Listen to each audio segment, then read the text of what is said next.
आप देख सकते हैं यहाँ पर एक बेहद भव्य एंट्री गेट बनाया गया है जिसमें सूर्य देवता अपने अश्वों के साथ अपने रथ पर नजर आ रहे हैं। चूंकि श्री राम सूर्य वंश के ही राजा थे, इसीलिए यहाँ की साज सज्जा में सूर्य का बड़ा महत्व है।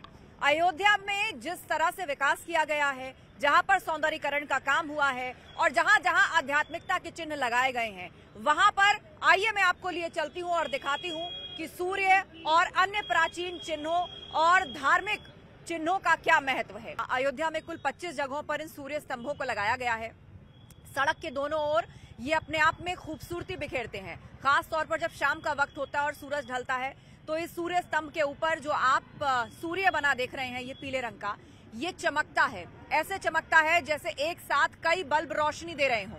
लेकिन खास बात यह है कि जब इसकी साज सज्जा का प्लान बन रहा था तो इस पर चर्चा हुई। चूंकि सूर्यवंशी सम्राट थे प्रभु श्री राम, तो ऐसे में सूर्य की महत्ता को पूरे शहर में कैसे दर्शाया जाए, उसी का प्रतीक चिन्ह ये सूर्य स्तंभ है कि जैसे ही भक्त यहाँ पर आए, सूर्य के लिए, प्रभु श्री राम और उनके वंश के लिए एक आध्यात्मिकता और एक भक्ति भाव का प्रदर्शन इस माध्यम से किया जाए। इतना ही नहीं, इन स्तंभों पर अगर आप गौर करें तो बहुत से धार्मिक चिन्ह उकेरे गए हैं।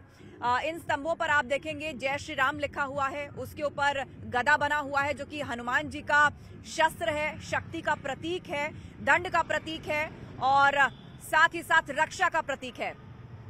और इस पूरे रास्ते पर ये सूर्य स्तंभ आपको दिखाई देंगे। अयोध्या में कुल 25 जगहों पर इन सूर्य स्तंभों को लगाया गया है। सिर्फ इतना ही नहीं, रामायण, उसके संदर्भों से जुड़े हुए बहुत सी आकृतियां भी सड़क के किनारे उकेरी गई हैं, जिसमें पूरी राम कथा कही गई है। यहाँ पर प्रभु श्री राम का बाल रूप दिखाया गया है कि किस तरह उन्होंने बाल लीलाएं की। महाराज दशरथ को जब पुत्रों की प्राप्ति हुई तो उसी का ये चित्र यहाँ पर उकेरा जा रहा है।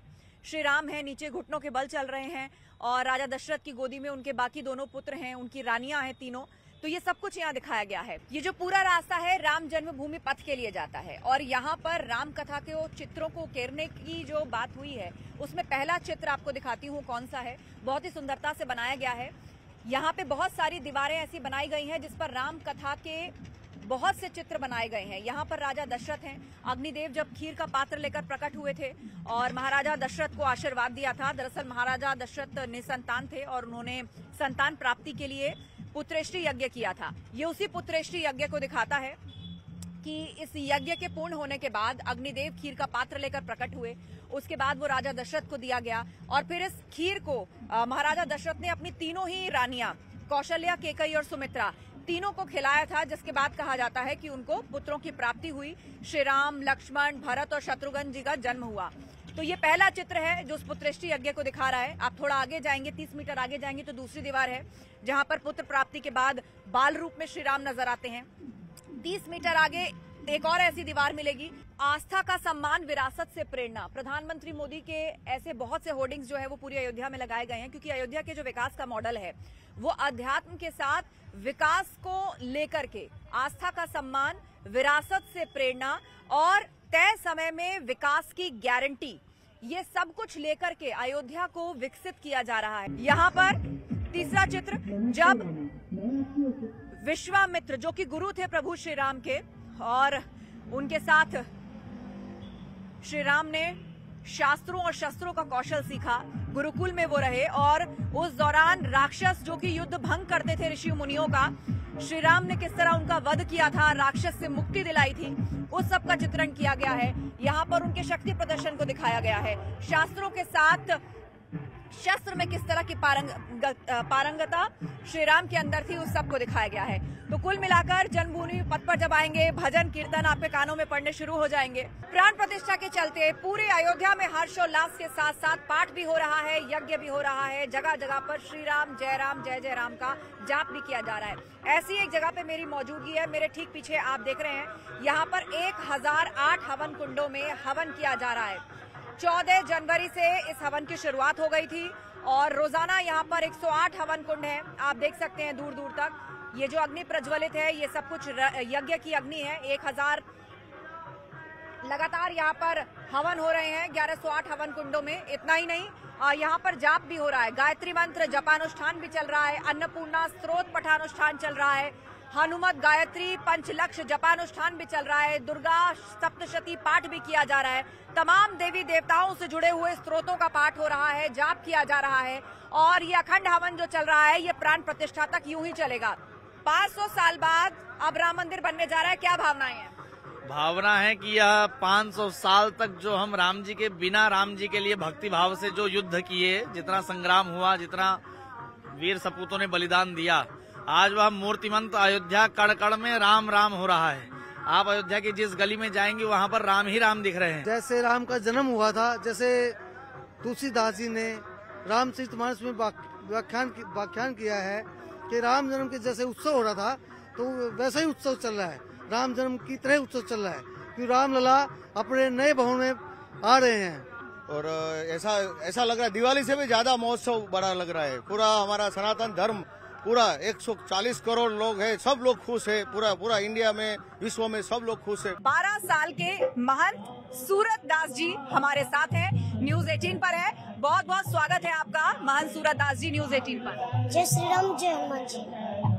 जय श्री राम जय हनुमान जी। आपका नाम ही सूरज दास है, सूरज की लालिमा में इस वक्त आप नजर भी आ रहे हैं और पूरी अयोध्या इस वक्त राममय है, हनुमानमय है, आसपास भजन चल रहे हैं। सबसे पहले कोई स्तुति प्राण प्रतिष्ठा और संतों की भावनाओं को लेकर अगर आप सुनवा पाएंगे, और ढेर सारी बातें होंगी उसके बाद। भय प्रगट कृपाला दीन दयाला कौशल्या हितकारी हर्षित महतारी मुनि मनहारी अद्भुत रूप निहारी लोचन अभिराम तन घन श्याम निज आयुध भुज चारी भूषण वनुमाला नैन विशाला शोभा सिंधु खरारी कर धोई कर जोरी स्तुति तोरी कई विधि करूं अनंत मां। ये स्तुति जो आपने हमें सुनाई है और जैसे ही इनके बोल शुरू होते हैं, आप देखिए इनको सुनने के लिए, इनकी मधुर वाणी को सुनने के लिए लोग खुद ही यहाँ पर आके इकट्ठे हो जाते हैं और बड़े आराम से बैठ जाते हैं। बड़ा अच्छा लगता है एक छोटे बच्चे के मुंह से जब आप स्तुति सुनते हैं, और खास तौर पर तब जबकि वो खुद महंत हैं। आप ये बताइए, आज पूरी अयोध्या राममय है, आपकी इतनी कम वर्ष की आयु में आप महंत हैं, ये प्रेरणा आपको कहाँ से मिली और आपके गुरु कौन है? अब तक क्या क्या सीखा है आपने? हमारे गुरु श्री श्री धनाचार्य जी महाराज थे, जहाँ पहले शिक्षा हम लेते थे। अब महाराज जी जिसके यहाँ हम उत्तराधिकारी हैं, वहाँ के श्री श्रीपद दास जी महाराज जी, चना चरौहा मिसरौली हनुमंत कुटी, वहीं से शिक्षा दीक्षा चल रही है हमारी, और प्रेरणा हमारे श्री श्रीपद दास जी महाराज की कृपा अनुसार हमको मिला है। अच्छा, अब तक क्या क्या सीख चुके हैं आप? हमने तो सुना है बहुत सारे वेद कंठस्थ होते हैं, बहुत सारे मंत्र कंठस्थ होते हैं, स्तोत्र, सूक्तियाँ, पाठ, क्या क्या आप सीख चुके हैं? अभी मैं कर्मकांड सीख रहा हूँ, अभी कंठस्थ नहीं है, लेकिन भगवान की कृपा रही तो हम भी वेद कंठस्थ करेंगे। श्री राम के लिए, हनुमान जी के लिए आप कोई ऐसा स्तोत्र सुनाना चाहेंगे हमारे दर्शकों को, उसका अर्थ आप बताना चाहेंगे? अतुलित बलरामम हैल शैलावदेयम धनुजवन किसानम ज्ञानी राम गणम सकल गुण धानम वाराणाम देशम रघुपति प्रिय भक्तम बातु जातम नमामि। इसका मतलब हनुमान जी इतने बलशाली थे, फिर भी वो नम ही रहते थे। तो आप हनुमान जी के स्वरूप से बहुत ज्यादा जुड़े हैं। हमें पता चला है कि आप राजनीतिक राय भी रखते हैं, राजनीतिक विषयों पर भी बोलते हैं।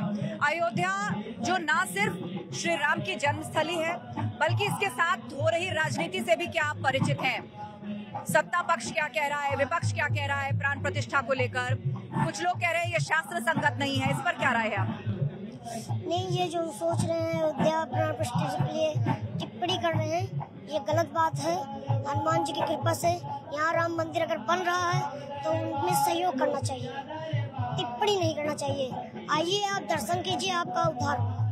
ये भी कहा जा रहा है कि शंकराचार्यों ने जो है वो ऐतराज जताया है, इसको भी विपक्षी दल जो है अलग अलग तरीके से आगे रख रहे हैं, जनता के बीच में ले जा रहे हैं। आप इस पर क्या बताना चाहेंगे? हम श्री शंकराचार्य जी को यही निवेदन करना चाहते हैं कि जहाँ भगवान पंडाल में थे, खुले में थे, कम से कम अब छत के नीचे आ रहे हैं, इस बात की खुशी होने के कारण आपको आना चाहिए। बहुत सारे विपक्षी दल और नेता ऐसे हैं जो श्री राम और रामचरितमानस को लेकर अलग अलग तरह के बयान देते हैं, उनको आप क्या कहना चाहेंगे? ये सब नास्तिक हैं जो राम जी के बारे में बयान गलत दे रहे हैं और विपक्ष के लोग ऐसे ही होते हैं कि कुछ भी हो तो एक बार मतलब एजेंडा अपना खड़ा करना चाहते हैं। वो क्या एजेंडा है उनका? मतलब ये करना है कि कुछ भी अगर कहीं हो रहा है उत्तर प्रदेश में तो ऐसा कुछ किया जाए कि योगी जी को, मोदी जी को बदनाम किया जाए जी। वो तो ये भी कह रहे हैं कि ये जो मंदिर है ये सुप्रीम कोर्ट बनवा रहा है, इसमें मोदी जी, योगी जी ने कुछ नहीं किया। पर योगी जी ने, मोदी जी ने जितना समय और जितना प्रयास किया उतना कोई और किया भी नहीं है जी। विपक्षी दलों का कहना है कि राम पर राजनीति कर रही है सत्ता पक्ष जो है, लेकिन राम पर राजनीति नहीं होनी चाहिए, लेकिन हमारी तो आस्था का विषय है, इसीलिए हम राम नाम को भुनाते नहीं हैं। तो वही चीज है ना कि हम सब लोग राममय हैं और राम का नारा लगाने से कोई रोक नहीं सकता पूरे पृथ्वी पे जी। उन विपक्षी दलों को आप क्या कहेंगे जो ये कहते हैं कि राम मंदिर जो है वो 2024 के चुनाव में वोट मांगने के लिए बनवाया गया है? नहीं, ऐसा कोई बात नहीं है। 2022 से ही शायद बन रहा है और यहाँ काम चारों ओर हो रहा है। तालाब, सड़क, रोड, मकान, मंदिर, हर चीज का निर्माण हो रहा है। मंदिर का ही नहीं, हर चीज का निर्माण हो रहा है यहाँ। एक सवाल ये भी उठाया था विपक्षी दलों ने कि अधूरे मंदिर में प्राण प्रतिष्ठा हो रही है। आप चूंकि महंत में, आप उसके बारे में क्या समझाना चाहेंगे? यही तो समझाना चाहते हैं जो मतलब लोग समझ नहीं पा रहे हैं। भगवान वहाँ खुले में थे, कम से कम छत उनको मिल रही है, तो ये मतलब खुशी की बात है। ये सब बातें नहीं सोचना चाहिए जी। सोमनाथ मंदिर की भी एक तस्वीर सामने आई, उसमें भी दिखाया गया कि गर्भगृह बनते ही वहां पर प्राण प्रतिष्ठा की गई। यहाँ पर भी गर्भगृह तैयार है, प्राण प्रतिष्ठा की जा रही है, लेकिन फिर भी विपक्षी दल ये कह रहे हैं कि ये तो अधूरा मंदिर है जहाँ पर प्राण प्रतिष्ठा कर रहे हैं, वो भी राजनीति के लिए। ये बात गलत है। ये वेद अनुसार, शास्त्र के अनुसार, पंडितों के अनुसार, सब कुछ के अनुसार ही बन रहा है और हो रहा है। हनुमान जी का नाम हमने ले लिया, अब कोई राम भजन भी हो जाए। श्री रामचंद्र कृपाल भजन मन हरण भव भय दारुणम नव कंजलोचन कंजमुख करे कंजमुख कंजारुणम कंधर्वगणित अमित छविनव नील नीरद सुंदरम पट्टपीत मानव तड़ित रुचि सुच नौमि जनक सुतावरम भजो दीन बंधु ने सदान दैत्य वंश निकंदनम रघुनंदयानंद कंद कौशल चंद दशरथ नंदनम। अच्छा, एक चीज और जाते जाते बताइए, जब प्राण प्रतिष्ठा चल रही होगी, बहुत सारे ऐसे लोग हैं जो यहाँ नहीं आ पा रहे, अपने घरों में होंगे, उनको किस मंत्र का जाप करना चाहिए? वो मंत्र आप शब्दशः बिल्कुल सही उच्चारण के साथ उनको बताइए। ये मंत्र उनको उच्चारण करना चाहिए कि राम से बड़ा राम का नाम है। वो राम का नाम लिए और दीपक जलाएं और खुशियां मनाएं और दीपावली भव्य तरीकों से मनाएं 22 जनवरी को। जय श्री राम, जय जय सीताराम। अयोध्या नगरी दम पावन धरती है, इसलिए हम लोग बाण और भालू आकर के से यहाँ पर प्रभु राम को इंतजार में है। इस वक्त मेरे साथ एक टोली है जो कि नेपाल से चलकर अयोध्या पहुंची है। मैं यहाँ पर तस्वीरें आपको दिखाना चाहूंगा। भगवान राम के ससुराल नेपाल से ये लोग आए हैं और पूरी तरीके से यहाँ पर आप देख पा रहे हैं कि भगवान हनुमान के वेशभूषा में यहाँ पर पहुंचे हुए हैं। क्या कहना चाहते हैं आप? क्या कहना चाहते हैं आप? जय श्री राम, जय जय सीताराम। अयोध्या नगरी दम पावन धरती है, इसलिए हम लोग बाण और भालू आकर के से यहाँ पर प्रभु राम को इंतजार में है। तो देखिए राम जी से पहले भगवान हनुमान यहाँ पर आए थे और जब भगवान राम जो है वैकुंठ धाम की यात्रा पर गए तो उन्होंने जो राजपाट था भगवान हनुमान को देकर गए थे। तो इसी तरीके से यहाँ पर देख पा रहे हैं कि हाथों में यहाँ पर गदा लेकर ठीक भगवान हनुमान की तरफ वेशभूषा बनाकर यहाँ पर पहुंचे हुए हैं। क्या कहना चाहते हैं आज आप क्या कहना चाहते हैं? जिस तरीके से भव्य राम मंदिर बनकर तैयार है, 22 तारीख को विराजमान हो गया और आज भगवान अपने परिकोटा में, अपने आंगन में पहुंच गए हैं। अब पहुंचने वाला है, 22 जनवरी को पहुंचने वाला है। इसीलिए हम लोग जितना भी है अयोध्या वासी, नेपाल वासी आए हैं, सब इंतजार में है कब 22 जनवरी आएगा, हम लोग को दर्शन देगा। इसीलिए हम लोग इंतजार में है, अपना मगन मना रहे हैं। भगवान सीताराम, जय सीताराम। यहाँ पर मेरे साथ वो शख्स हैं जो नेपाल से पहुंचे। आप लोग नेपाल से आए? नेपाल के कहाँ से आए? आप लोग बिहार से हैं? हम उज्जैन से, मध्य प्रदेश। आप? रायपुर। आप कहाँ से? अयोध्या जी से ही हैं। अयोध्या जी से ही हैं। क्या कहना चाहते हैं? देखिए, बहुत बढ़िया पर्व है, एक दीपावली जैसा पर्व है और सबको मिलजुल के मनाना चाहिए। और महाकाल की कृपा से हम यहाँ पे पैदल यात्रा आए हैं 30 दिन का सफर रहा है। एक बार जय श्री राम का उद्घोष। जय सिया राम। तो देख सकते हैं कि भगवान हनुमान नेपाल से यहाँ पर आए हैं और उनके साथ पूरी टोली यहाँ पर पहुंची हुई है अयोध्या। वीडियो जर्नलिस्ट विकास ठाकुर के साथ अमित कुमार सिंह, न्यूज़ 18 इंडिया, अयोध्या। અયોધ્યામાં આજથી પ્રાણ પ્રતિષ્ઠાની પૂજન વિધિ શરૂ થઈ ગઈ છે।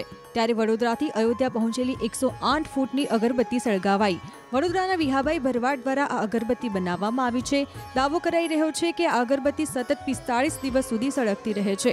જ્યારે સંતોએ અગરબત્તી સળગાવી ત્યારે જય શ્રી રામના નારા ગુંજી ઉઠ્યા।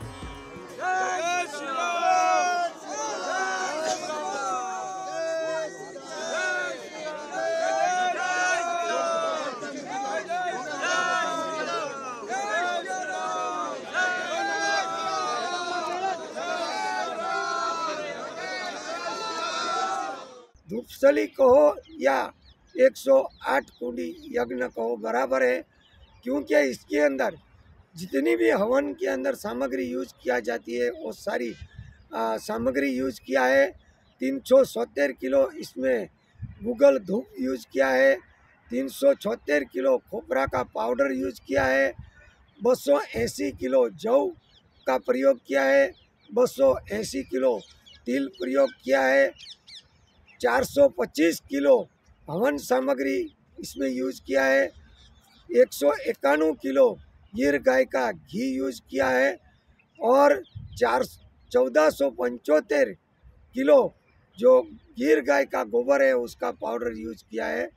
कुल 3500 किलो की ये अगरबत्ती है और ये एक सुगंधित, जब अयोध्या में इसको प्रज्वलित करेंगे, जब जो वहाँ का नकारात्मक ऊर्जा है उसको हकारात्मक ऊर्जा में ये डाल देंगी। ऐसी एक ये भव्य धूपस्थली है। રામ મંદિર માટે ખાસ તૈયાર કરેલી આ અગરબત્તીનું વજન 3500 કિલો છે। અગરબત્તી 108 ફૂટ લાંબી અને 3.5 ફૂટ પહોળી છે। तो देखिए इस वक्त हम लोग अयोध्या में हैं। आप लोग हैरान हो रहे होंगे मेरे हाथ में क्या है। दरअसल ये प्रसाद बन रहा है अयोध्या में। अब बताया गया कि 45 टन लाखों लड्डू, 13.5 लाख लड्डू देसी घी में राम काज बीनू मोही कहाँ विश्राम। अयोध्या में अलग अलग तरह के लोग हैं जो किसी तरह भी राम काज में लगे हुए हैं। ऐसी एक जगह पर हमें, भाई आप ले लीजिए, यहाँ पर लड्डू तैयार हो रहा है और जो पूरा यहाँ पर देख रहे हैं NN पांडे जी हैं जो कि 1983 IAS बैच काडर के IAS अधिकारी रहे, झारखंड काडर के। पांडे जी हमारे साथ हैं। अच्छा, यहाँ पर एक बार उस तरफ अगर आप देखेंगे, यहाँ पर बताया जा रहा है कि लाखों लड्डू यहाँ पर अयोध्या के लिए, यहाँ पर भक्तों के लिए तैयार हो रहा है। तस्वीरें देखिए आप, यहाँ 45 टन लड्डू यहाँ पर तैयार हो रहा है और ये 7 जनवरी से, पांडे जी 7 जनवरी से, जी 7 जनवरी से और 22 जनवरी को बताया जा रहा है कि ये लड्डू अयोध्या वासियों के बीच बटेंगे। श्री राम भी लिखा, बैठ सकते हैं थोड़ा सा? हाँ बिल्कुल बैठ सकते हैं। बताइए। देखिए यहाँ जय श्री राम लिखा हुआ है और ये प्रतिकृति जो आप देख रहे हैं शिवलिंग की है, ओम नमः शिवाय।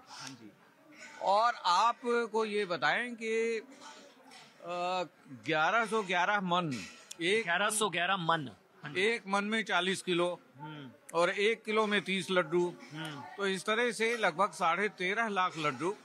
13.5 लाख लड्डू जी, 45 टन, 1111 मन। हाँ जी, तो ये इतने लड्डू यहाँ तैयार हो रहे हैं जिसे हम लोग बैग में, लगभग 12,000 बैग तैयार हो रहे हैं। इसमें हमारे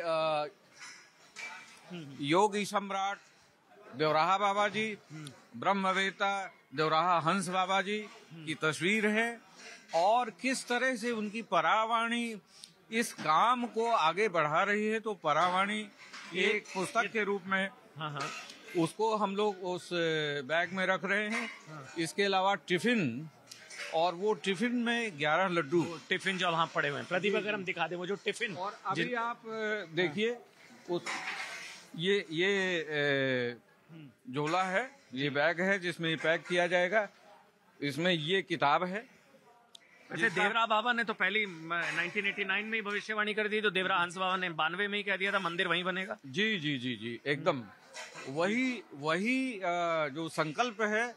और वो आप जानते हैं यहाँ के देवता भगवान हनुमान जी हैं जी। भगवान हनुमान जी से सीधा संवाद होता है देवराहा हंस बाबा जी का। और देवराहा हंस बाबा भी एक तरह से जो हमारे योगी सम्राट देवराहा बाबा हैं उनका सूक्ष्म शरीर ही देवराहा हंस बाबा में व्याप्त है। और इस तरह से दोनों तत्व तो एक है। तो यहाँ तो दिन रात काम चल रहा होगा। ये दिन रात काम दिन रात ये 7 जनवरी से जी। और आपके सामने देखिए सैकड़ों कारीगर लगे हुए हैं इस काम में। कई हमारे जो स्वयं सेवक हैं, वॉलंटियर्स हैं, काम कर रहे हैं। बाबा के शिष्यगण दिन रात जुटे हुए हैं और इसमें अनेक लोग आपको अनेक क्षेत्रों के मिलेंगे। अभी सामने आप जन्मेजय जी हैं, ये भारतीय वन सेवा के पदाधिकारी रहे हैं, उत्तराखंड काडर के, अभी सेवानिवृत्त होकर लगे हुए हैं। टारगेट क्या है? 13.5 लाख का टारगेट है, 1111 मन और 45 टन। फिर ये 22 जनवरी को भोग लगने के बाद ये बटेगा। जी हाँ। और इसे हम लोग 19 तारीख को इसको दे देंगे विश्व हिंदू परिषद के जो लोग हैं और उनके वॉलंटियर्स लगे हुए हैं, वो वहाँ पे काम करेंगे। हम लोग भी साथ में उनको सहयोग प्रदान करने के लिए उपलब्ध हैं। लेकिन हाँ, और इसके लिए 7 चांदी की थाल बाबा ने भेजा है, जो बहुत बड़ी बड़ी परात है, 32 इंच की और कुछ 18 इंच की है। तो वो आई हैं जिसमें कि ये प्रसाद वहाँ पे भोग के रूप में भगवान के समक्ष अर्पित होना है। अभी तक किसी ने रामलला की नई मूर्ति देखी नहीं है, पर भगवत प्रसाद पहाड़ी जी ने वो मूर्ति देखी है, उसकी नाप भी ली है। हालांकि उस मूर्ति के बारे में हमको ज्यादा बताएंगे नहीं, पर हम प्रयास करते हैं उनसे पूछ के। आपने मूर्ति देखी, उसकी नाप ली है? हाँ, मूर्ति नाप देखी है, लेकिन टेस्ट हमको अभी अलाउ नहीं करी बताने के लिए। जब हमको बताने के अलाउ करेगी तब हम रामलला का पोशाक 5 घंटे मिलेंगे तो 5 घंटे में तैयार नहीं, 24 घंटे का अवसर मिलेगा। मूर्ति अच्छी है, भव्य है। मूर्ति बहुत ही सुंदर है। अब जब दर्शकों के सामने आएगा तो पता लगेगा कि हाँ कोई मूर्ति है। और पहले से जो रामलला हैं विराजमान, उनका पोशाक बना है और बनकर के भेजे हैं और बराबर बना भी रहे हैं। और आज उन्हीं के कार्य में हम संतुष्ट हैं। ये देखिए, ये इनका ब्रांड है, श्री बाबूलाल टेलर्स, श्री राम जन्मभूमि प्रमुख टेलर्स। इनका ब्रांड भी है जो राम जन्मभूमि प्रमुख टेलर्स है, क्योंकि पिछली 2 पीढ़ियों से ये रामलला के कपड़े बना रहे हैं। जैसा कि इन्होंने बताया कि कुछ नाराजगी है प्रशासन से, क्योंकि जो मुआवजा मिला उससे ये खुश नहीं है। और इनकी 3 दुकानें चली गई और अभी अपने इस घर से ऑपरेट करते हैं। इस घर में इन्होंने सेटअप बना रखा है जहां से फंक्शन करते हैं। ये बताइए, रामलला कौन कौन से दिन कौन कौन से रंग के कपड़े पहनते हैं, और जो अभी तक आप बनाते आ रहे, जो पुरानी मूर्ति है, और कितनी रिक्वायरमेंट होती है कपड़ों की साल में? अच्छा, पहले जब गुम्बज था तो साल में 1 ही 2 कपड़ा बड़े मुश्किल से ही बनता था। गुम्बज टूटने के बाद जब हमारे रामलला टाट में आए तो केंद्र सरकार की तरफ से 7 पोशाक 7 दिन के चैत्र रामनवमी में बनते रहे। 7 पोशाक सिल करके हम पहुंचा देते थे। और मंगलवार को लाल, बुध को हरा, बीफे को पीला, शुक्र को क्रीम, शनिवार को नीला, रविवार को गुलाबी, सोमवार को सफेद, इसी क्रम से पोशाक बनते थे। और अभी भी जो जब से शीश महल में आए, हमारे योगी जी लेकर के आए भगवान रामलला को शीश महल में, अब भक्तों के द्वारा बहुत ज्यादा ही पोशाक बनते हैं और भक्त ही बराबर बनवाते हैं। कपड़े दिखाइए रामलला के। यहाँ कुछ कपड़े, जो कुछ पोशाक जो उन्होंने बनाई है, वो हमको दिखाने के लिए रखे हैं इन्होंने। सोमवार के लिए ये सफेद पोशाक है। सोमवार के लिए सफेद पोशाक, क्योंकि भूमि प्रतिष्ठा जो है सोमवार को हो रहा है। लेकिन सोमवार को ये पीला भी वस्त्र बना है, क्योंकि शुभ दिन में पीला ही ज्यादातर पहनाया जाएगा। और एक केसरिया रंग का पोशाक हम बरसों पहुंचा चुके हैं। रामलला हो सकता 22 तारीख को वही धारण करें, लेकिन पुरानी मूर्ति जो है वही धारण करें। रंग की पोशाक, वो केसरिया रंग की पोशाक है। ये इस रंग की पोशाक है। हाँ, ठीक है, ठीक है। ये केसरिया रंग की पोशाक है। ये इसी कपड़े का बना करके उसमें, और पुरानी मूर्ति वहीं गर्भगृह में रखी जाएगी। पुरानी मूर्ति भी गर्भगृह में रखी जाएंगी और वो भी संवारी जाएंगी। उनको कहीं हटाया नहीं जाएगा। वो वर्तमान में रहेंगे, पहले भी रहे, आज भी रहेंगे और रहते रहेंगे। राम जी का काज जो कर रहे हैं, हमको खुशी इस बात की है कि राम जी अपने काज के लिए हमको बचाए रखे। 4 बार एक्सीडेंट हुआ, लेकिन राम जी ये प्रतिष्ठा के लिए ही बचाए थे और बचाए हैं, बचाए रखेंगे और परवरिश भी करेंगे हम। निमंत्रण को स्वीकार करो, हम सबको अयोध्या चलना है, हम सबको अयोध्या चलना है। सज गई अयोध्या सजा दरबार, 22 जनवरी का हमें इंतजार है, 22 जनवरी का हमें इंतजार है। आज गली गली अवध सजाएंगे, राम आएंगे, ये धुन आजकल हर किसी की जबान पर है। लेकिन अब ये सिर्फ कुछ गाने के बोल नहीं रह गए हैं, इन भावनाओं ने अलग अलग तरह का रूप ले लिया है। मैं इस वक्त अयोध्या में हूँ और यहाँ के एक चौराहे की तस्वीरें मैं दिखाती हूँ। बहुत खूबसूरत यहाँ पर रंगोली बनाई गई है। पूरी अयोध्या में आप किसी भी कोने में चले जाएं, अलग अलग तरह की साज सज्जा आपको देखने को मिलेगी। ये रंगोली बनाई है, महाराष्ट्र से कुछ वॉलंटियर्स आए हैं। ये सभी राम भक्तों की भावनाएं, देश के कोने कोने से लोग पहुंच रहे हैं और अपनी भावनाएं इस तरह उकेर रहे हैं। यहाँ पर खुशी का प्रदर्शन किया गया है, ढोल बजाता हुआ एक शख्स नजर आता है, नगाड़े यहाँ पर बनाए गए हैं, शहनाई यहाँ पर बनाई गई है। थोड़ी दूरी पर एक दीपक की रंगोली भी बनी हुई है। और देखिए, इस सजावट को देखने के लिए अपने आप ही लोग आ जाते हैं, इसके साथ तस्वीरें खिंचवाते हैं। और यहाँ पर देखिए जगह जगह टीके की व्यवस्था है। आप अयोध्या आए तो आपको ये त्रिशूल का तिलक लगवाना है या फिर आपको जय श्री राम का तिलक लगवाना है, इसका भी इंतजाम है। ये बताइए, ये रंगोली किसने बनाई और कितनी देर में बनकर तैयार हो गई? ये महाराष्ट्र से कलाकार आए हैं और लता मंगेशकर चौराहे को सजाया जा रहा है।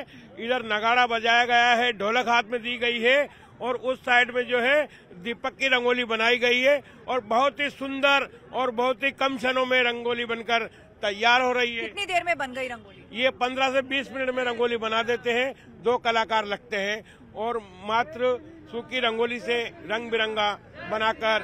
और देखिए, यहाँ पर जय श्री राम का उद्घोष जो है वो सुनाई दे रहा है। इनसे बात करते हैं, जानते हैं ये लोग कहाँ से आए हैं। जी, मेरा नाम महेंद्र खोरवाल है, अहमदाबाद गुजरात से आया हूँ।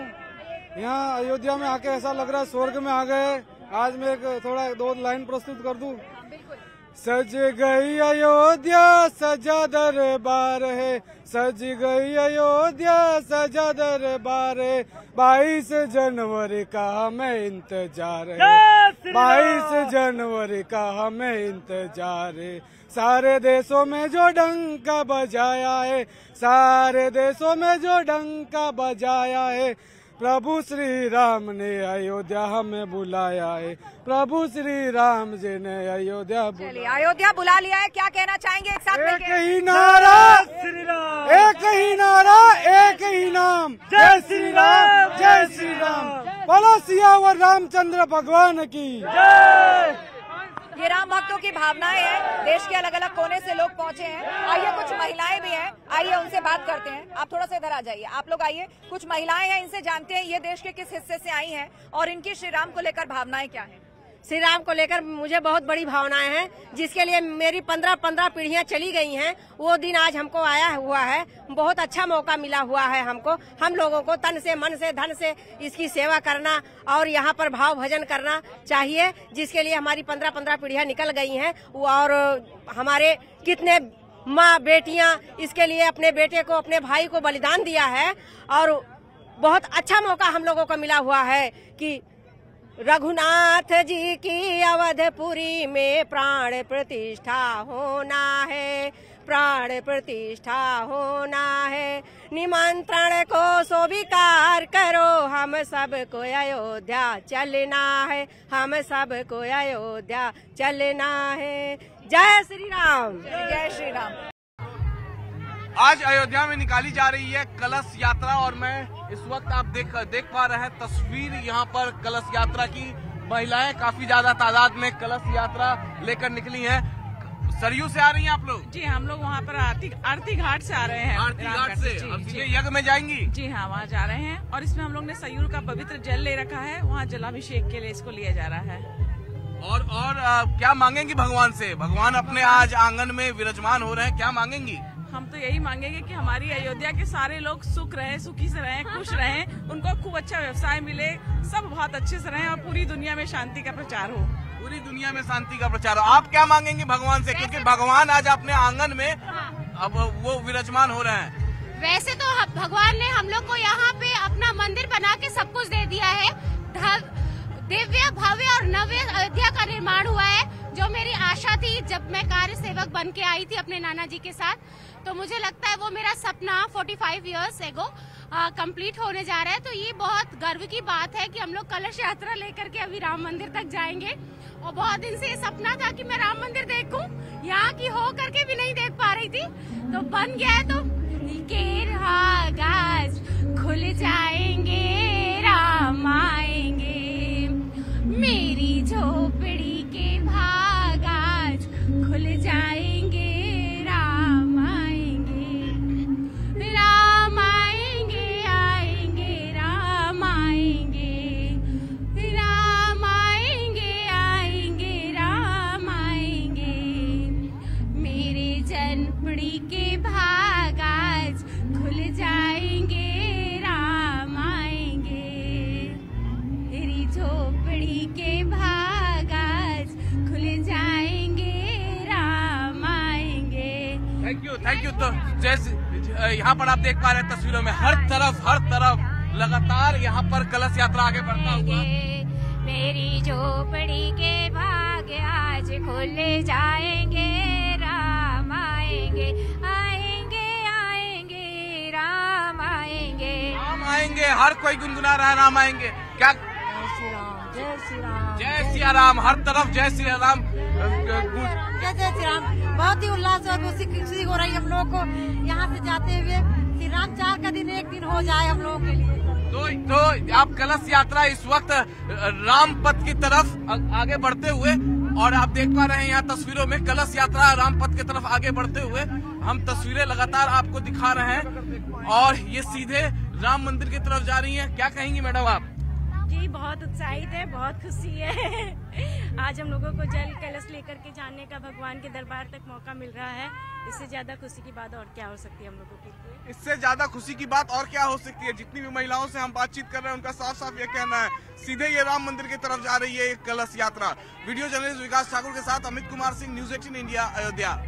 थीम तो एक ही थी, भक्ति भाव था, और इसी के लिए हमने हनुमान जी नीचे इसमें क्राफ्ट किए हैं, जो थाल उठाए हुए हैं। और उसमें सोच केवल ये थी कि भगवान राम के दिखाए हुए जो रास्ते हैं उसको हम जितना हो सके उतना दर्शा सके इसमें।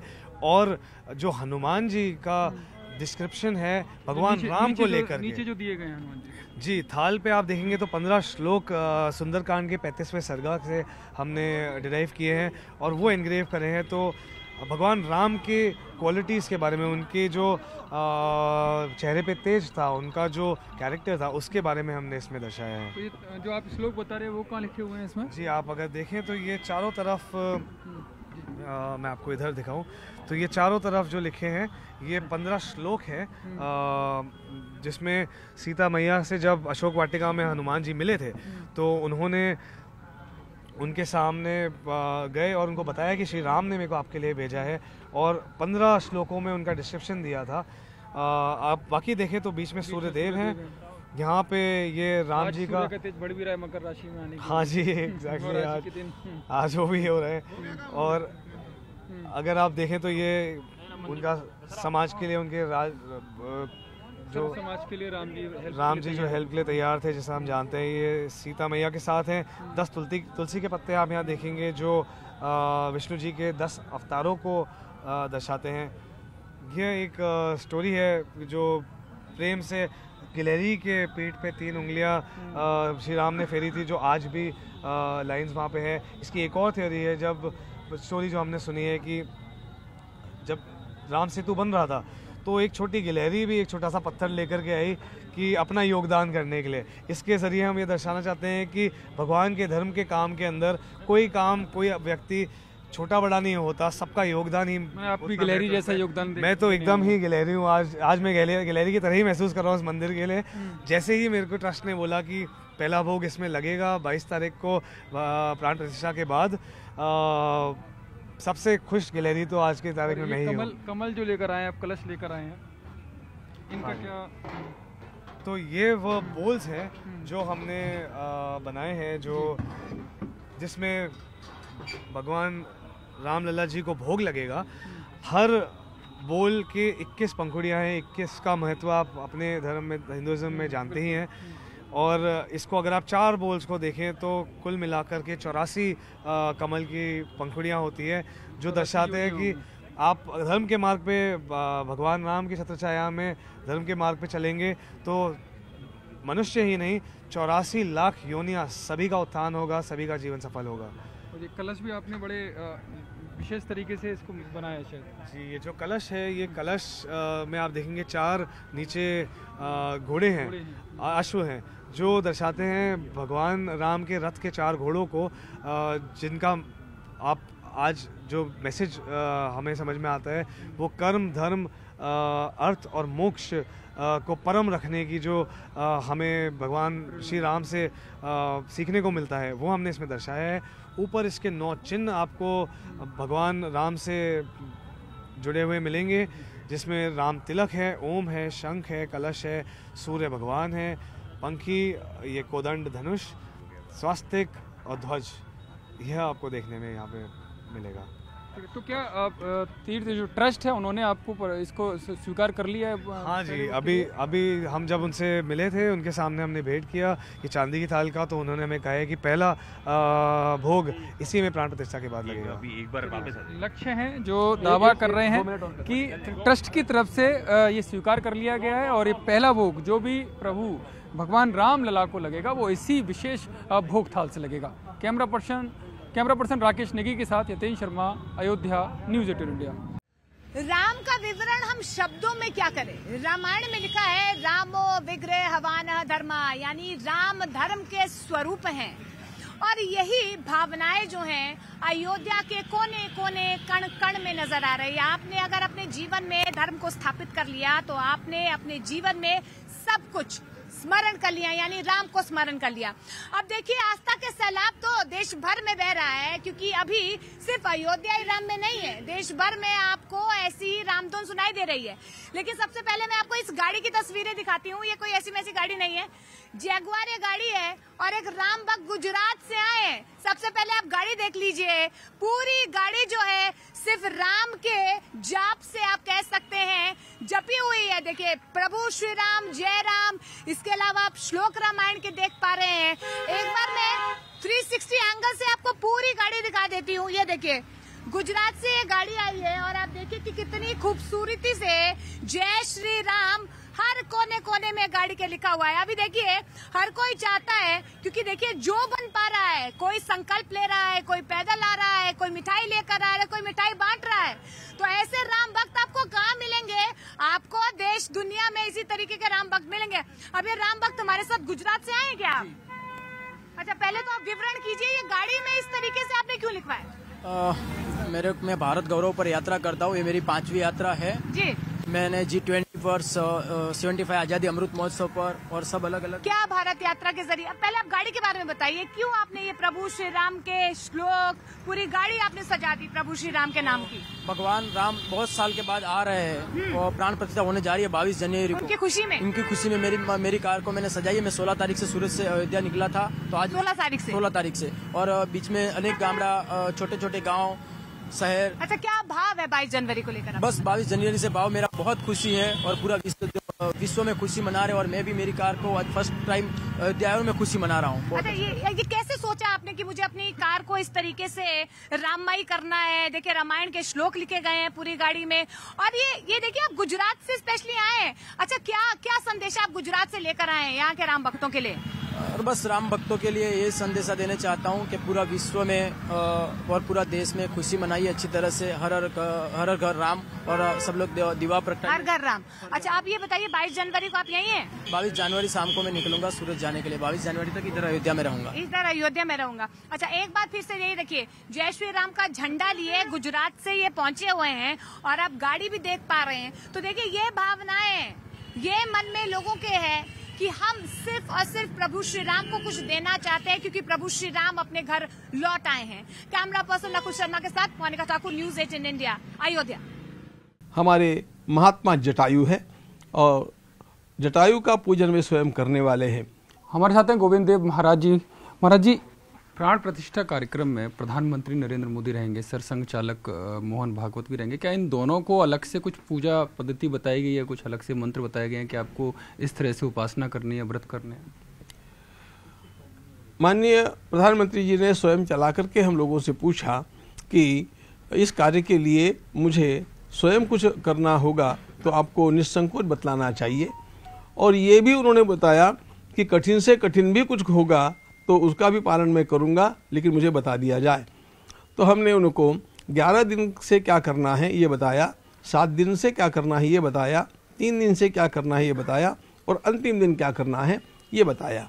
अब इसमें यम नियमों का पालन तो उनका है ही, और उसके साथ साथ उनका 11 दिन का एक समय का उपवास भी सम्मिलित है।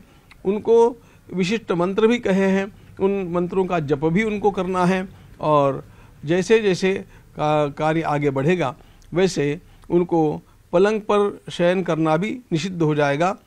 अंतिम 3 दिनों में वे केवल कंबल बिछा करके अपनी चौकी के ऊपर शयन करेंगे, और उन 3 दिनों में उनको केवल फलाहार ग्रहण करना है, भोजन अथवा अन्न ग्रहण नहीं करना है। इस प्रकार के अनेक नियमों का पालन वे स्वयं स्वेच्छा से कर रहे हैं, और फिर उनके द्वारा कुछ दान भी दिए जाने हैं। यहाँ के देवकाली के लिए उनके द्वारा भेजे गए उपहार अर्पण करके और उसका पूजन आरंभ होगा।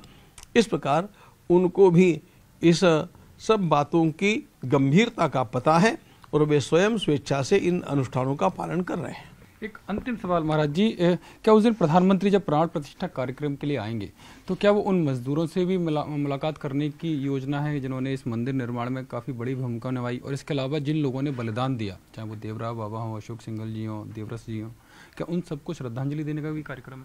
ऐसा है, जिन लोगों ने इसके लिए प्राणार्पण किए हैं उन सभी के प्रतीक के रूप में हमारे महात्मा जटायु है, और जटायु का पूजन वे स्वयं करने वाले हैं, और यहाँ पर जो मजदूरी करने वाले हमारे भाई बहन रहे हैं उनसे भी वे अवश्य मिलने वाले हैं। चलिए, बहुत बहुत धन्यवाद। यह गोविंद महाराज जी जो कह रहे हैं कि जो लास्ट के 3 दिन होंगे, प्रधानमंत्री 3 दिन बिना किसी गद्दे के, यानी कि केवल अपनी चौकी पर कंबल बिछाकर सोएंगे, और उन दिनों वो केवल फलाहार करेंगे, और जहां जिन लोगों ने अपना प्राण सर्वस्व किया, अपने प्राण न्यौछावर किए हैं, उनको वो जटायु जी की जो स्टैच्यू, जो मूर्ति बनाई है, उनका वो पूजन करेंगे और श्रद्धांजलि देंगे। कैमरा पर्सन राकेश नेगी के साथ यतेंद्र शर्मा, अयोध्या, न्यूज़ 18 इंडिया। प्राण प्रतिष्ठा श्री राम मंदिर में हो रही है, और मेरा जो अपना ख्याल है वो ये है कि ये जो राम मंदिर है ये हमारा राष्ट्र मंदिर साबित होगा। पूरे विश्व में वो संस्कृति जो पीछे थोड़े कुछ वर्षों में थोड़ी धूमिल हो गई थी, वो फिर से एक संदेश जाएगा। पूरे जो हमारी विरासत है, ये संस्कृति, ये पूरे विश्व को पता लगेगी। ये मंदिर हमारा प्रेरणा स्रोत होगा विश्व के लिए। हमारी अपनी आस्था का केंद्र तो है ही, हमारा ये गौरव होगा, हमारी पहचान बनेगी इससे विश्व में। और जो हमारे मॉरल्स हैं जो सभी को अपनाने चाहिए, वो इससे सबको मिलेंगे। आज इतने लोग, जो हम लोग हैं, जो सनातन धर्म को मानने वाले लोग हैं, भारतीय लोग हैं, वो तो मंदिर में उस दिन दर्शन करना चाह ही रहे हैं, लेकिन पूरा विश्व ये देख रहा है कि ये क्या हो रहा है, और वो पूरा विश्व उस दिन यहाँ आना चाहता है ये जानने के लिए कि ये जो हम सुन रहे हैं, क्या ये संभव है ऐसा होना। आज जो ऊर्जा है, इतनी पॉजिटिव ऊर्जा है हम सब के बीच में, वही शायद विश्व के और देशों को भी लुभा रही है यहाँ आने के लिए कि हम देखें। तो राम मंदिर जो है वो पूरे विश्व के लिए एक प्रेरणा स्रोत बनेगा, मंदिर बनेगा, ये तो ज़रूर पता था, बिल्कुल है ना, ये विश्वास था पूरा। प्राण प्रतिष्ठा इस तरह से होगी, इतना बड़ा इवेंट होगा ये, इसका अंदाज़ा नहीं था, लेट मी टेल यू, क्योंकि मेरे अपने जीवन की ये सबसे बड़ी घटना है। तो ये इस तरह से होगी, इतना ऊर्जा होगी इसमें, पूरा देश राममय हो जाएगा, पूरा विश्व जहाँ जहाँ भी राम को मानने वाले लोग हैं, इसकी कल्पना नहीं थी।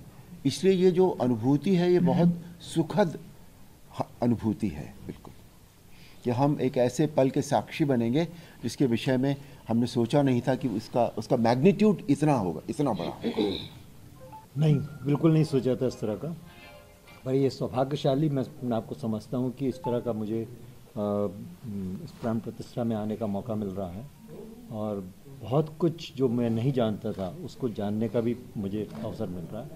और जो मैं समझता हूँ कि ये प्राण प्रतिष्ठा है या जो माहौल बना हुआ है इस समय, बहुत धार्मिक है, बहुत सकारात्मक है, और ये विश्व को बहुत सकारात्मक भावना देगा, और डेफिनेटली वो सकारात्मकता जो है वो विश्व में उत्पन्न होगी इससे, इसकी एनर्जी इतनी ज़्यादा होगी। वो नादान है, बेवकूफ़ है, मैं ये कहूँगा। उन्हें असल में राम क्या है उसका नॉलेज नहीं है। देखिए, हर आदमी को जब तक वो डीपली पढ़ेगा नहीं, जानेगा नहीं, उसको समझ ही नहीं सकता है। क्योंकि जब हमें भी नहीं मालूम था, बचपन में हमने जो रामायण थोड़ी बहुत जानी थी, पढ़ी थी, उतना ही नॉलेज था, उस हिसाब से हमें ज़्यादा नहीं था, तो इतना हमें लगता नहीं था कि राम क्या है, राम कितने डीप हैं। वो एक हर तरीके से परफेक्ट हैं।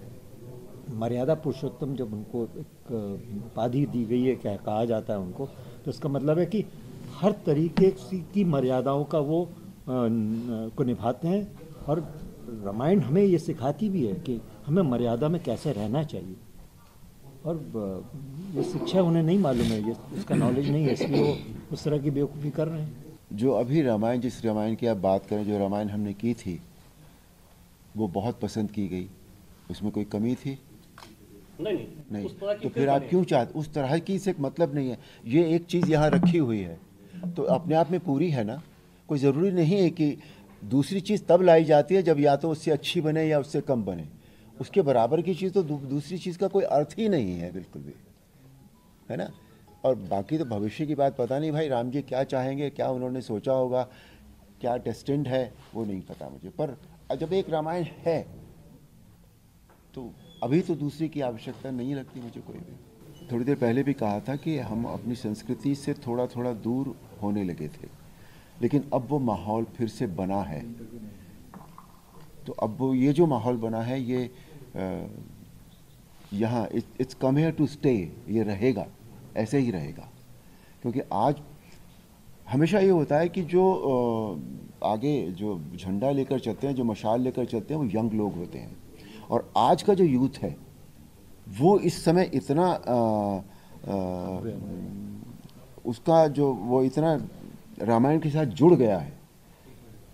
क्योंकि आज मैं देखता हूँ कि जब भी मैं कहीं जाता हूँ या मैं कहीं ट्रैवल करता हूँ तो सबसे ज़्यादा जो मिलने वाले लोग होते हैं वो यूथ होता है। तो अगर यूथ ने इस बात को समझ लिया है, यूथ अट्रैक्ट हो गया है उस तरफ, तो फिर ये बहुत दूर तक जाएगी। तो मंदिर के निर्माण के बाद भी मुझे नहीं लगता कि ज़्यादा परिवर्तन होगा, क्योंकि राम लल्ला की प्रतिष्ठा कर रहे हैं। साक्षात जो मर्यादा पुरुषोत्तम राम की प्रतिष्ठा वहाँ पे नहीं लगा रहे हैं। तो हिंदुस्तान के लोगों ने, भारत के लोगों ने बहुत प्यार दिया है हम सभी को, रामायण के सभी किरदारों को, और मुझे लगता है ये वो कंटिन्यू करते ही रहेंगे और ऐसा प्यार हमें मिलता ही रहेगा। मैं उनको मेरी शुभकामना है। अभिषेक जी को, बहुत अच्छे प्रोड्यूसर हैं, बहुत अच्छे कम समय में हम सबको एज एक्टर्स इस सॉन्ग के लिए उन्होंने लॉक किया एंड बहुत हंसी खुशी से हम लोग ने ये गाना किया। ये गाना हमने 2 दिन में शूट किया। रात को शायद 3 बजे हमने पैकअप किया। हम लोग हनुमानगढ़ी, लता मंगेशकर चौक, और पहले दिन तो हम गुप्तार घाट पे थे। बहुत अच्छे तरीके से लोकेशन उन्होंने सिलेक्ट किए हैं और ऑल्सो बहुत अच्छे एपिसोड्स उन्होंने लिए हैं। शबरी का लिया है, हनुमान जी का एंट्री ली है, तो बहुत सुंदर तरीके से पूरी रामायण वो दर्शा रहे हैं। દ્રશ્યોમાં જોવા મળી રહેલી આ વીંટી જોઈને તમે પણ બોલી ઉઠ્યા હશો કે જય શ્રી રામ। અયોધ્યામાં જેવું રામ મંદિર છે એવું જ મંદિર આ વીંટી પર બનાવાયું છે। રાજકોટના સુવર્ણકાર દિવ્યેશ પાટડિયા અને ડિઝાઇનર મનોજ બેર દ્વારા આ વિશેષ વીંટી તૈયાર કરાઈ। 2 મહિનાની મહેનત બાદ 35 ગ્રામની આ વીંટી તૈયાર કરાઈ છે, જેમાં જય શ્રી રામ લખવાની સાથે 22 જાન્યુઆરીની ઐતિહાસિક તારીખ પણ લખવામાં આવી છે। એટલું જ નહીં, જેટલા સ્તંભ, જેટલા પગથિયા અને શિખર રામ મંદિરમાં છે એવા જ વીંટી પરના મંદિરમાં ઉપસાવાયા છે। ઉત્તર પ્રદેશના અયોધ્યા ખાતે હાલ રામ મંદિર પ્રાણ પ્રતિષ્ઠા મહોત્સવ ચાલી રહ્યો છે અને આ મહોત્સવના જ કારણે દેશભરમાં ચારેકોર રામ નામ છવાયેલું છે, રામ નામ ગુંજી રહ્યું છે ને ત્યારે ખાસ કરીને રામ નામની વાતો હોય તો ત્યારે અશોક વાટિકાનો એક પ્રસંગ યાદ આવે છે કે જેમાં ગોસ્વામી તુલસીદાસજી લખે છે કે તબ દેખી મુદ્રિકા મનોહર રામ નામ અંકિત અતિ સુંદર ચકિત ચિતવ મુદ્રી પહેચાની હર્ષ બિષાત હૃદયમ અંકુલાની. એક મુદ્રિકા છે કે જે ભગવતી જાનકીને રામની યાદ અપાવે છે ને આ મુદ્રિકા એવી છે કે જે મુદ્રિકાને જોતા રામ પણ યાદ આવશે, અયોધ્યા મંદિર પણ યાદ આવશે અને સાથોસાથ પ્રાણ પ્રતિષ્ઠા મહોત્સવ પણ યાદ આવવાનો છે અને સાથોસાથ રામ મંદિર પ્રાણ પ્રતિષ્ઠાને લઈને જે સંઘર્ષ કરવામાં આવ્યો છે આ સંઘર્ષની પણ યાદ આવવાની છે. ડિઝાઇનર આપણી સાથે છે. મનોજભાઈ, શું કહેશો કે આ પ્રકારની ચુનૌતી આ ડિઝાઇનિંગમાં રહી હતી? આ ડિઝાઇનિંગ છે ને આમ તો જો તો દરેક અઠવાડિયે દરરોજ દર કલાકે ચુનૌતીઓ આવી છે, કેમ કે આમાં જે કાંઈ પણ લાવવું હતું, અમારે જે પણ કંઈ બનાવવું હતું તે બને ત્યાં સુધી જે ઓરિજિનલ મંદિર છે, જે કંઈ પણ એનો પ્લાન છે, એમાં જેટલા સ્તંભ છે, પગથિયાના જેટલા નંબર ઓફ સ્ટેપ છે, એનું જે કંઈ પણ ગુંબજ છે એના ટોટલી સ્કેલને સમાવી લેવાનો પ્રયત્ન કરવામાં આવ્યો છે અને એ પણ એનું જે વેક્સ મોડલમાં ત્યારબાદ ફરીથી ચેક કરતાં જેટલી જે કંઈ એરરો રીતી ગઈ એ બધી અમે રિપેર કરી અને ફરીને અમે કાસ્ટિંગ કરી અને છેલ્લે હજી અહીંયા અમે 1.5-2 મહિનાને આશરે અહીંયા પહોંચ્યા છીએ અમે. ચોક્કસ. તો દિવ્યેશભાઈ પણ આપણી સાથે છે. દિવ્યેશભાઈ, શું કહેશો, આનો વિચાર કઈ રીતે આવ્યો કે પ્રાણ પ્રતિષ્ઠા મહોત્સવ થઈ રહ્યું છે અને બીજી તરફ આ જ પ્રકારની પ્રતિકૃતિ સોનાના દાગીનાની અંદર ઢાળવી, શું કહેશો? સનાતન ધર્મના ઇતિહાસમાં અમને એવું લાગ્યું કે આ એક સૌથી મોટો ઉત્સવ હોવો જોઈએ અને આ ઉત્સવને મનાવવાને યાદી રાખવા માટે અમે ખાસ રામ મંદિરની યાદી બનાવવા માટે અમારી ટીમને અને મનોજભાઈની સાથે મળીને અમે આ મુદ્રિકા બનાવવાની કોશિશ કરી છે. અને જે રામ મંદિર છે એવી જ પ્રતિકૃતિ આપણા હૃદયમાં તો છે જ, પણ આપણી પાસે હોય એવી અમારી ઈચ્છા હતી, એટલે અમે આ બનાવવાની કોશિશ કરેલી. ચોક્કસ. તો એક મુદ્રિકા હતી કે જે અશોક વાટિકામાં હનુમાનજીએ ભગવતી માં જાનકીને ભેટ આપી હતી અને ભગવતી માં જાનકીને છે તે રામની યાદ અપાવી હતી અને એક આ મુદ્રિકા છે કે જે આ મુદ્રિકાને જોતા રામ મંદિર યાદ આવશે, અયોધ્યા યાદ આવશે અને સાથોસાથ રામ મંદિર માટે જે પણ વ્યક્તિઓએ, જે કારસેવકોએ સંઘર્ષ કર્યો છે તે સંઘર્ષ પણ યાદ આવવાનો છે. અંકિત પોપટ, ન્યૂઝ 18 ગુજરાતી, રાજકોટ.